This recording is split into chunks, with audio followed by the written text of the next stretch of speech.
రాష్ట్ర వ్యాప్తంగా కురుస్తున్న భారీ వర్షాలతో పాటు ఎగువ ప్రాంతాల నుంచి వస్తున్న వరద నీటిని భద్రాచలం వద్ద గోదావరి నీటి మట్టం క్రమంగా పెరుగుతూ వస్తోంది.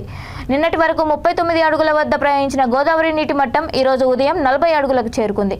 మధ్యాహ్నం 12 గంటలకు 41.8 అడుగుల వద్దకు చేరుకుంది. భద్రాచలం ఎగువన ఉన్న తాలిపేరు ప్రాజెక్టు వద్ద 23 గేట్లు ఎత్తి 1,80,000 క్యూసెక్ల నీటిని దిగువన ఉన్న గోదావరిలోకి విడుదల చేస్తున్నారు.